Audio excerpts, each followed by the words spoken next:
क्या तुमने कभी सोचा है कि पूरी दुनिया जब सो रही होती है, तब कुछ लोग ऐसे होते हैं जो चुपचाप उठते हैं और अपने जीवन की दिशा बदल लेते हैं। सुबह के 3:40, ना कोई शोर, ना कोई मोबाइल की घंटी, ना कोई भाग दौड़, बस तुम और तुम्हारी सांसें। प्राचीन ग्रंथों में कहा गया है, अगर कोई व्यक्ति इन 3 मिनटों 30 सेकंड में इन 3 मिनटों में को समझ ले, तो उसे बाहर की दुनिया बदलने की जरूरत नहीं पड़ती, क्योंकि उसकी अंदर की दुनिया बदल जाती है। आज हम जानेंगे ब्रह्म मुहूर्त का वो रहस्य जो काशी के ग्रंथों में छुपा है और जिसे आधुनिक विज्ञान भी अब धीरे धीरे स्वीकार कर रहा है। भाग 1।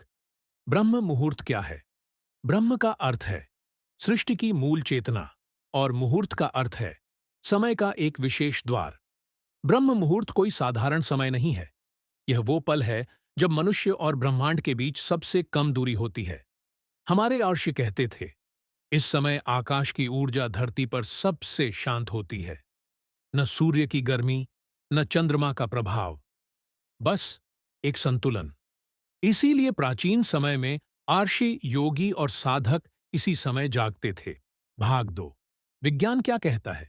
अब जरा विज्ञान की तरफ चलते हैं। न्यूरोसाइंस के अनुसार सुबह 3 से 5 बजे के बीच हमारा दिमाग थीटा और अल्फा वेव्स में होता है।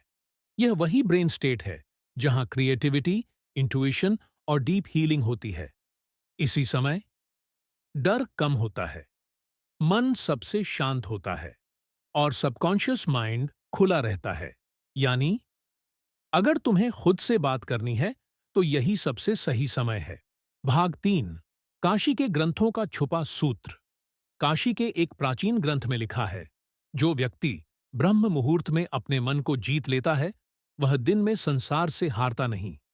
यहां जीतने का मतलब पैसा या पद नहीं है। यहां जीतने का मतलब है अशांति से मुक्ति। ग्रंथ बताते हैं कि इस समय किया गया सिर्फ 3 मिनट का ध्यान पूरे दिन के कर्म को बदल सकता है। भाग 4। वो 3 मिनट कैसे बिताने हैं? Step by step 5 minute. अब सबसे जरूरी हिस्सा। सुबह 3:40 पर उठो। मोबाइल मत देखो, सीधे बैठ जाओ। पहला मिनट, आंखें बंद करो, बस सांस महसूस करो। दूसरा मिनट, मन में कहो, मैं जागरूक हूं, मैं शांत हूं। तीसरा मिनट, कुछ मत सोचो, कुछ मत मांगो, बस मौन में रहो। यही मौन सबसे बड़ा मंत्र है। भाग 5। 21 दिन का प्रयोग। ग्रंथ कहते हैं, अगर कोई व्यक्ति 21 दिन तक यह करे तो उसकी नींद बदल जाती है, उसका क्रोध कम हो जाता है, उसका डर कमजोर हो जाता है और सबसे बड़ी बात, उसे खुद पर भरोसा होने लगता है। 21 दिन बाद तुम्हें बाहर कुछ नहीं बदला हुआ लगेगा, लेकिन अंदर सब कुछ बदल चुका होगा। दुनिया तुम्हें 1000 चीजें सिखाएगी, लेकिन सुबह के ये 3 मिनट तुम्हें खुद से मिलवाएंगे। आज रात जब तुम सोने जाओ तो एक सवाल खुद से पूछना, क्या मैं भी उन लोगों में से बनना चाहता हूं जो अंधेरे में जागते हैं ताकि उजाले में भटकें नहीं? फैसला तुम्हारा है। भाग 6। अंदर का प्रतिरोध, इनर रेजिस्टेंस। जब कोई व्यक्ति इन 21 दिनों को शुरू करता है तो पहले 7 दिन सबसे कठिन होते हैं। नींद टूटेगी, मन बहाने बनाएगा, दिमाग कहेगा आज मत उठो, कल से शुरू करेंगे। यही वो समय है जहां ज्यादातर लोग हार जाते हैं। ग्रंथ कहते हैं, जब मन विरोध करे, समझ लो तुम सही रास्ते पर हो, क्योंकि मन बदलाव से डरता है। उसे आदतें पसंद हैं, चाहे वो आदतें तुम्हें कमजोर ही क्यों न बनाती हों। भाग 7। मौन की भाषा।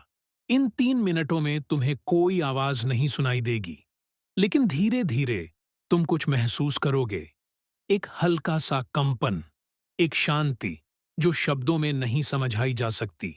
आर्षि इसे कहते थे मौन की भाषा।